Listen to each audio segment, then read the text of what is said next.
If you want health, longevity and happiness, there are 4 superfoods that you need to include within your diet. No big pharma pills, no 20 ingredient superfood berry shakes to choke down every morning, and definitely no signing up to a $400 nutrition course where I can hard sell you raw Cambodian juju bean pills, which just so happen to be on my website, and I'm sponsored and I've got the affiliate code link in bio, of course. Just 4 foods, where with one small exception you can get from any regular supermarket and definitely at a butcher's and a fishmonger's. So I'm not just going to beat around the bush and waste your time. These 4 foods are grass-fed beef, oysters, liver and eggs. So now you know. And if you want, you can clear off and never see me again. And if you want to stick along for the rest of the video, I'll be going through the reasons behind why I believe that these are the 4 true superfoods, as well as various other important things in relation to this topic. I'm here to provide a comprehensive guide on just how brilliant these foods are, what they can do for you and your health, and how to manage the side effects. More on that at the end of the video. But before we start, I want to clear the air a bit here.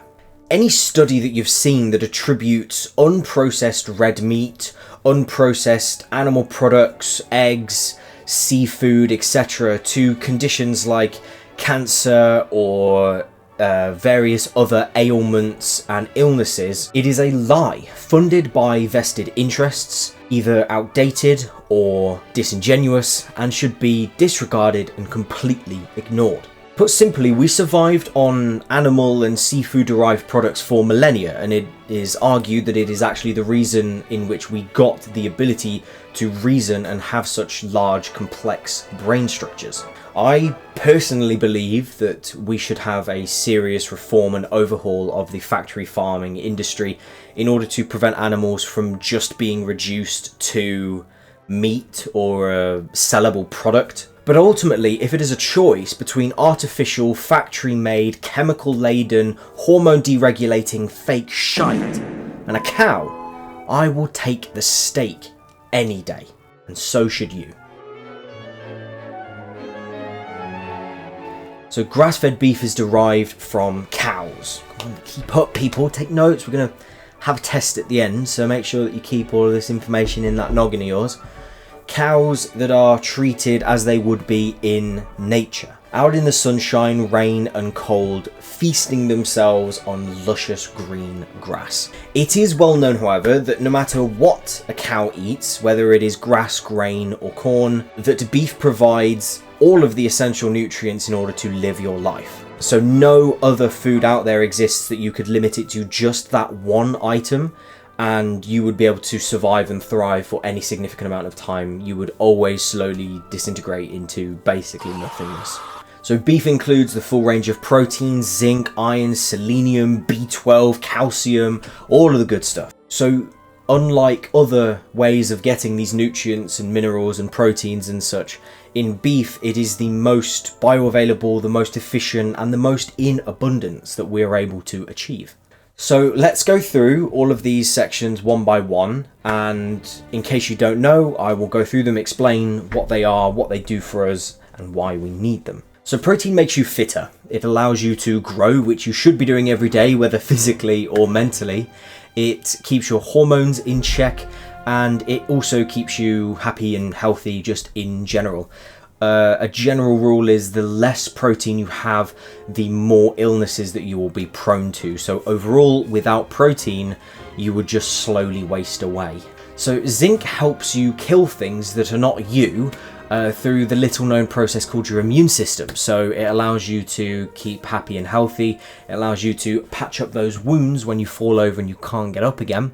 And zinc also supports the method of creating those, the spiral things that, you know, your DNA, that's it, yeah. Iron allows your blood to do the blood thing. So without iron, you can end up weak, tired, brain dead, and eventually just regular dead. Selenium's a slight side character, but without them, you wouldn't be able to actually achieve anything. They provide general support for your health and happiness, and without it, you would kind of also die. I'm just going to stop here for a second and say, when I say that you just die, what I actually mean is that it acts as the 1-2 knockout punch for your immune system and your functionality. So if you are insufficient within certain things, you will be both more likely to get infection and less likely to be able to deal with said infection. So it is the double knockout punch in order to bring your entire body crashing down. Do you like teeth? Do you like your teeth? Do you like having bones? I sure do. I mean, I think everybody does, realistically, and that's why I really like calcium. It might sound crazy to some people, you know, who knows who out there disagrees with me, but I actually enjoy having healthy, strong teeth and bones and such. So, you know, it really depends on the person, but for me, I prefer actually, you know, not breaking my bones constantly. Quite like iron, vitamin B12 is very important because, you guessed it, it keeps you alive. It allows your nerves to work, it allows your DNA to repair, and it allows your blood to be created. So without it, life wouldn't be too terrible because you'd be dead. And while I'm here, something else that is also quite abundant in beef is creatine. Now, this is something that is so important to our functionality that our body does create it ourselves, but every little helps. Right, quick and simple. That is that section over where we go over the different nutrients and minerals and proteins and such and what they actually do for us, in case you didn't know. And obviously there is a lot more to it when you get into the depth of it. This is just a very, very quick summarization just for the people who have not known what these are and what they do. As you get more in depth into this topic, you find that a lot of them react together. Some of them will not be efficient if you do not have the other. For example, a lot of people will say either to take vitamin D supplements or go out in the sun in order to raise your vitamin D levels, but the ability for your body to utilize and create vitamin D is entirely dependent on the amount of vitamin K that you have. There are many different interactions like that happen in between the different interconnecting minerals and vitamins. But going back to beef and mentioning once again that the most important part of beef is that these vitamins and minerals are so easy to absorb and they are so easily utilized by our body and efficiently as well. And this is actually something that some people would say I'm just pulling out of my ass, but genuinely when people have to have gastric bypasses and so they collect, let's say, their excrement before it is passing through their large intestine, they are able to observe what the body has actually utilized and absorbed and taken into the body. And what they report is that, let's say they have beef, there is no beef within that bag that they are emptying. The only thing that maybe be passing through is the water and the liquids that are left as residual from it. And yet they do say that pretty much whenever it comes down to vegetables or nuts or fruits or whatnot, that almost all of that is still completely unabsorbed, completely unprocessed once it passes through the small intestine and before it would actually get through to the large intestine in order to compact it into the waste product that we then get rid of. And so ultimately, when you actually have more of these products and when you actually have this as a staple part of your diet, you will actually find yourself going for number twos quite a lot less, because your body is actually able to utilize every single part of it instead of a lot of it being waste products that need to be getting rid of. So a little case study now. So in the UK there's a shop called Tesco and you can buy thick cut steaks for £8.55, that is, and you can get 350 grams for that. And I know there will be some people out there who are horrified by that price to weight ratio, but it is what it is. And so what we're going to do, and this will be something that kind of transfers across all of the sections of this video as we talk through the other foods, is that I'm going to do a comparison of what you actually gain from these foods and what you are then actually able to get as an equivalent to that. And so the comparison that I'll be using here is between what you would get from this steak or from the other foods that I will talk about later and their best non-meat or dairy or animal-derived product alternative. And I want to mention as well that this is not sensationalized in any way, which I very much could have done in order to kind of push my point that much more. But for example, if I am comparing the amount of calcium, I am then using the non-meat or dairy product or food that has the highest amount of calcium per weight. So to get the same amount of protein and iron, you would need to eat 900 grams of cooked lentils, 10 tablespoons of peanut butter for the niacin, 200 grams of sunflower seeds for the B6, 165 grams of pumpkin seeds for the zinc and phosphorus, and 3 whole bananas for the potassium.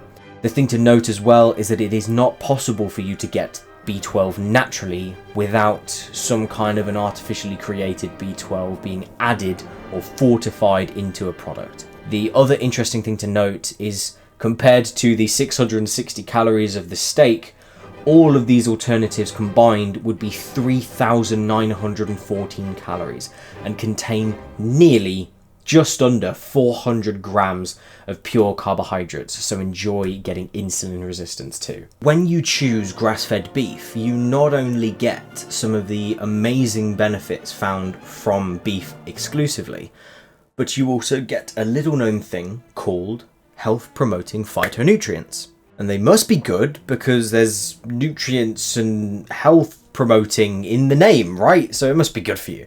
Now, some of the examples, and I will have to read off the screen here, you've got terpenoids, phenoloids, carotenoids, and antioxidants.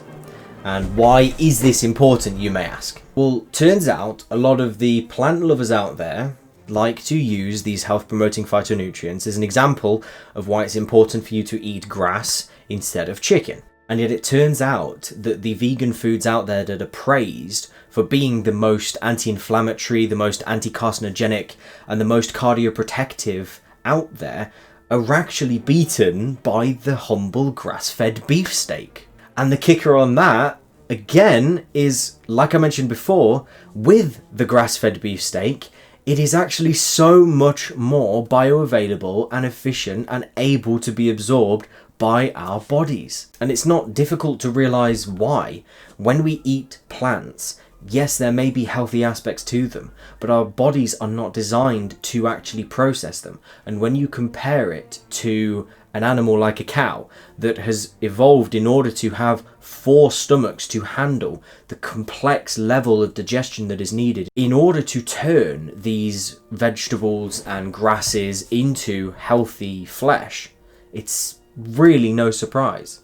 Ultimately, I could sit here all day and go on and on about the benefits of a grass-fed beefsteak, but I think in order to have enough time to get to the other sections without this becoming an incredibly long video, I'm going to finish it off by talking about one more thing. A fatty acid found in beef, lamb, and some other dairy products called TVA has actually been shown to provide us with not just a general boost to our immune system, but to specifically equip us with the ability to fight off tumours. Yeah, that's right. The outdated and incorrect studies that say that red meat causes cancer are simply incorrect. And I will say that the main reason for this is because they don't just separate the people who have like grass-fed beef and liver, for example. They also include people who have completely processed red meats or meats in general. And considering that the vast majority of people who are eating red meat are getting it from places like McDonald's or Taco Bell rather than a steak that they have cooked at home themselves, it skews the results. Because the vast majority of people are going to be eating, yes, red meat, but red meat that has not been cooked in beef tallow like it used to be back in the good old days, but within inflammatory and carcinogenic and literally cancer-causing seed oils. And again, with the studies that people like to pull from in order to disprove red meat's healthiness, these studies very often do not take into account contributing lifestyle factors like whether the person drinks, whether the person smokes, whether the person exercises or not. But anyway, back to the study. Higher TVA levels have been found to directly correlate with better immune response. And with mice, they were able to show that simply increasing the amount of TVA within the blood and within their diet were able to make melanoma and other various cancers completely diminish. So now we arrive at the beach, ready to dive headfirst into a little section about oysters. The best way I can describe eating a raw oyster, if you have never had the pleasure of experiencing it, is it's like taking a pill that is slimy and really fucking big and tastes like the ocean. But ultimately have some water with you, you know, swallow it like you would a pill, and don't even really think about it. However, the effects of having this oyster are absolutely insane. So 4 raw oysters, averaging out at 200 grams total, provide the following main benefits. So for vitamin B12, you will be getting 729% of your daily intake. For copper, you will be getting 636% of your daily intake. For your iron, you will get 51% of your daily intake. For zinc, you will get 715% of your daily intake. For your selenium, you will get 72%. Protein, even 23%. And omega-3 fatty acids, 118% of your daily intake. And so in order to get the same amounts of vitamin B12, you would need around 290 grams of fortified cereal, which would be around 1,100 calories. To get the same amount of copper, you would need 318 grams or 1,857 calories of sunflower seeds. And for the zinc, incredibly, you would need around 1.03 kilograms of pumpkin seeds, which comes to an insane 4,594 calories. So once again, even the most nutritious alternatives cannot come close to this actual superfood. So oysters contain all 9 essential amino acids, and like mentioned before, they play their part in every biological process in the body, like hormone regulation, like immune system functionality, and muscle growth. So we've pretty much covered all of the main nutrients within the beef section, but there are some that are unique here, which I will go over once again like we did before. So copper is the unsung hero of our blood's oxygen delivery system, the flexibility of our connective tissues, and the function of our nervous system. Without copper, you risk anemia, you risk bone troubles, sluggish reaction times, etc. So it is quite important. So omega-3 fatty acids are, quite frankly, one of the most important things that we need in order to develop as human beings. They fight inflammation, which is so prevalent nowadays. They make sure that our heart keeps healthy. They boost our brain power. And omega-3 fatty acids have been shown to, when consumed by pregnant women, pass their benefits straight on down to their children. It is how important this is. And like a lot of things that we need in order to function, these are not things that we are able to create ourselves. So why not get them from the best source possible, oysters? The best way to imagine the oyster ultimately is as a health boosting super pill, and that's why I call it a superfood. Having between 1 and 4 of these every 1 to 2 weeks will just keep your body and immune system and all of your heart and health functions just topped up and just mwah, chef's kiss. Now, although research is limited with this specifically, and I will admit that there is an argument that oysters can help you from being too fat, too inflamed, and also helping you to maintain healthy thyroid function as well. Additionally, oysters contain, and I will have to look at my bloody notes for this, a phenolic antioxidant called 5,3-dihydroxy-4-methoxybenzyl alcohol. There we go. So studies show that DHMBA works as a powerful free radical scavenger that provides antioxidants protection, 15 times more powerful and faster reacting than the alternatives of dealing with free radicals. This compound, despite being so good, is very rare outside of oysters. So it's not necessarily something that you can easily get outside of having oysters. So once again, eat the fuck up. Now, this is a very, very important section, and I could spend an entire video just on this itself. But for the purpose of keeping this concise, I will only be talking about small sections of this and not going too much in depth. And like I have been doing so far, I will be and have been adding in the academic sources that I've been using in order to gain some of the information that I have down there in the description below, and also at any time that I'm mentioning something that's specifically being referenced from a study. So one final unsung hero of the oyster is called DHA. Now again, I really cannot reiterate enough that this is so important. So monkeys with diets high in DHA for their entire lifespan were observed to have noticeably different brains, which were highly connected and well organized in a way that resembled the healthy human brain when compared with their regular monkey bros. There is an argument that I mentioned early on that we historically are not hunter-gatherers when faced with the fact that living by the ocean and simply walking along the coastline allows for the quick collection of a large variety of extremely nutrient-dense food compared to having to hunt land animals, considering seafood like fish, shellfish, crustaceans, and even algae are all extremely high in DHA. Breastfeeding mothers who eat more DHA than average tend to have babies with larger brains, with specific notes towards the frontal cortex, which is directly involved in long-term goal planning, decision-making, and problem-solving. There is also evidence that DHA improves attention, learning, memory, and reduces ADHD symptoms in children.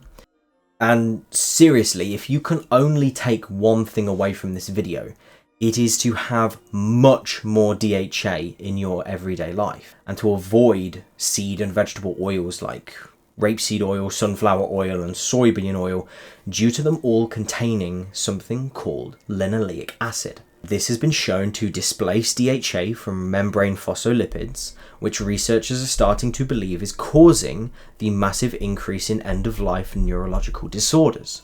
When you combine a low DHA diet with high amounts of seed and vegetable oils, essentially the double smack in the face to our brain, it will literally devolve our brain. This ratio makes the point that where tissue levels of linoleic acid are high and DHA low, as in the case of the large land mammals, the brain size relative to the body diminishes, a form of degenerative brain evolution. It really is that important. Try and cut out the seed oils, the linoleic acids of the world, and try and have a lot more seafood. And this is where I find it funny where people like to mention things, oh well, no food is actually bad for you, it's all just calorie in, calorie out, there's no deeper processes that are involved there, it's just insane.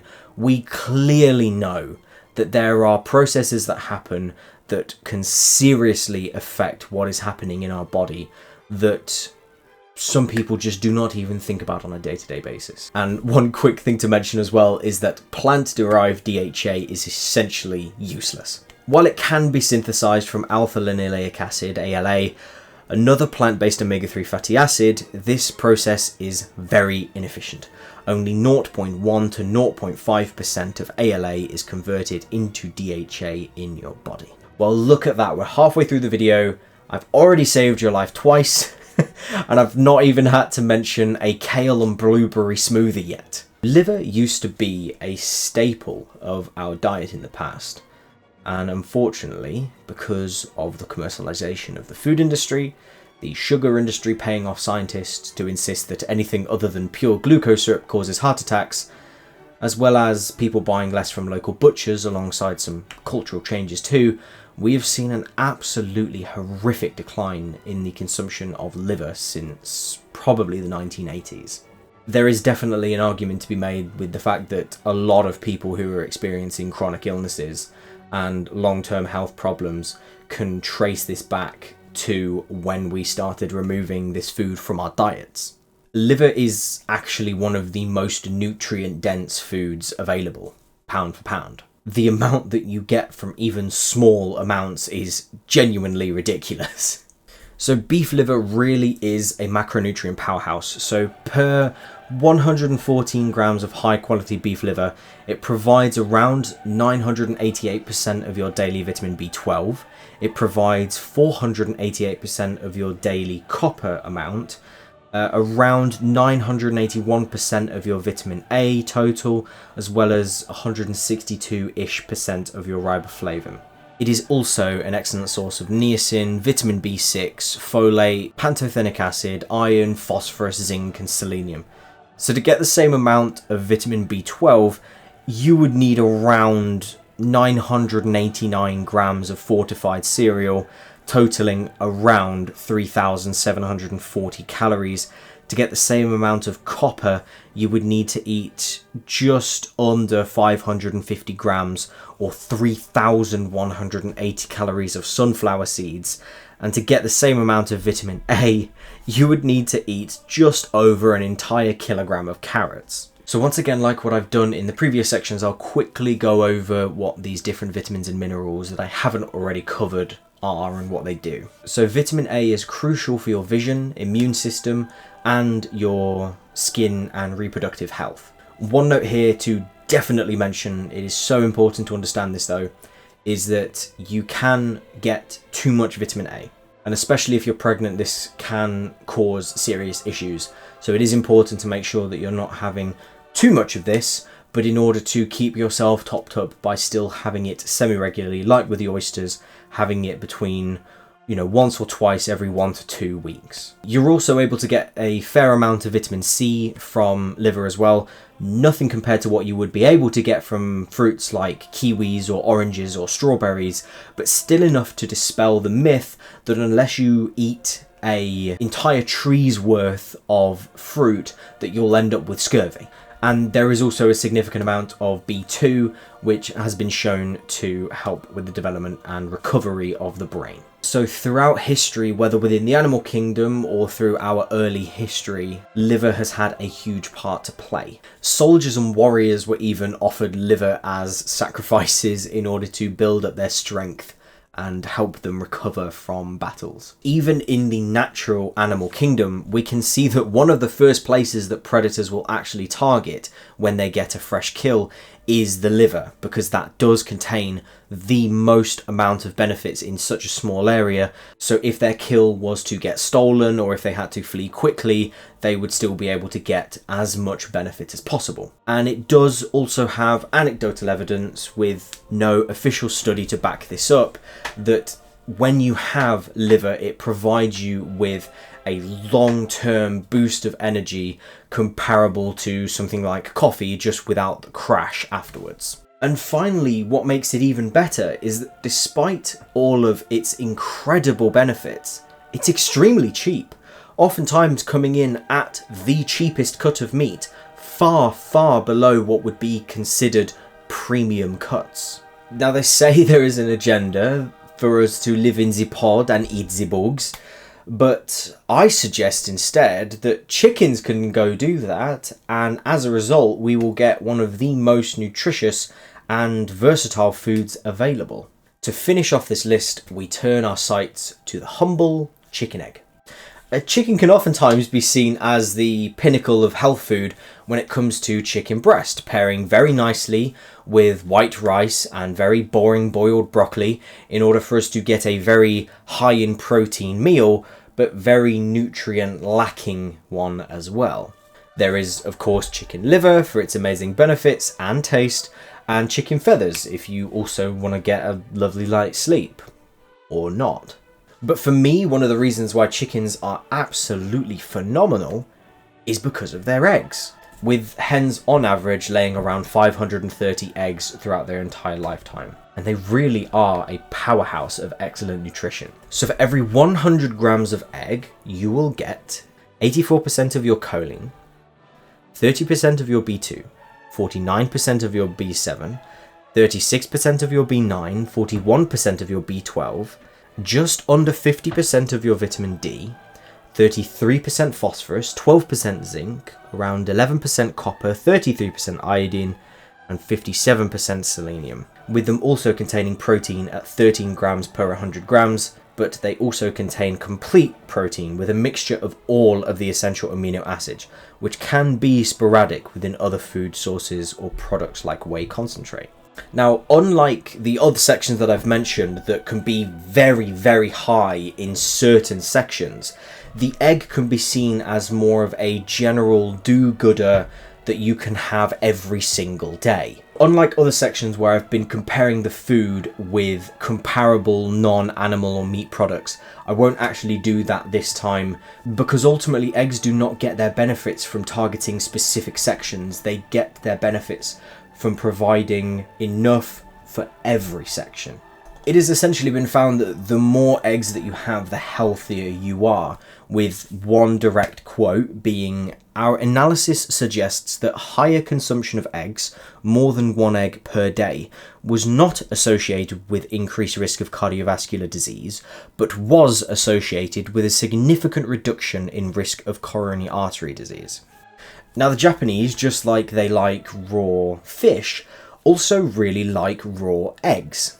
And unsurprisingly, keeping in line with the topic of this entire video, it's actually very, very good for you. And please check out this video from what I've learned, because he goes into so much depth that, again, like what I mentioned with the DHA and the grass-fed beef and such, there are sections within this video that could be videos completely by themselves. And ultimately, that video contains a lot of the points that I would have included within this section, so maybe have a little bit of a homework assignment to definitely go and watch that. Right, so there we go. 4 beautiful superfoods, all explained in relative detail. Now, I hope you learned something today, because there will be a fucking quiz, okay? But lastly, I do want to touch on the potential side effects of the foods that I have recommended within this video. As many people out there will incorrectly tell you that some of the foods that I have listed will actively kill you. I mean, there is even a study out there that compares eating a single egg to be equivalent to smoking 5 cigarettes. Like, this is the level that some people have been paid off. So here are some little known consequences and side effects of the foods that I've described in this video. Unfortunately, you will have better bowel movements and less pain while on the toilet. I know, so horrific. It turns out that when you lower or even cut out fibre from your diet completely, it helps or even prevents all bowel-related issues, respectively. I know, how horrible. The 2020 dietary guidelines still recommend we limit saturated fat, despite no credible evidence for this recommendation. Why, you may ask? Well, because the poor sugar and breakfast cereal companies really need your money, that's why.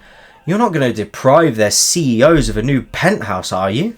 And of course, how can we talk about anything animal related without talking about cholesterol? The big bad devil of the meat and egg industry, of course. We all know that the more cholesterol you have, the more likely you are to die, right? Oh, wait, there's clearly an incorrect study here that explains how the more cholesterol you have, the less likely you are to get cancer. Oh. There was a significant inverse relationship between baseline LDL-C level and the rate of incident cancer, such that every 10 milligram to deciliter decrement in LDL-C was associated with a 15% relatively higher cancer rate. I mean, you even have some people trying to convince us that cholesterol doesn't cause cardiovascular diseases. I mean, how bloody ridiculous is that? It's not like they've found absolutely no link between the two.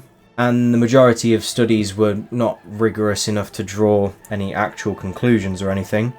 We'll skip past that. Surely it's not a meta-analysis looking at all of the main study. Oh, shit. Joking aside though, there is a serious need to reconsider the relationship that we have with cholesterol and its relationship to our body and health, because clearly what we've been doing has not been working. Well, there we go. That pretty much sums up everything that I wanted to talk about. I guess I could spend more time like bashing on the vegans a bit, but nah, I probably won't. Their bones wouldn't be able to handle it. If you enjoyed this video or learned anything from it, you can give me a cheeky like and maybe even follow if you want. You can find me on Twitch over at GOLBaker, where I occasionally cry in sewers and build shit in Minecraft. And if you want a chat that isn't offering me custom social assets, join the Discord, where we talk about everything gaming, urbexing, or healthing. So enjoy the rest of your night or day or evening, solstice, midnight, breakfast, dinner, whatever. And bye-bye now.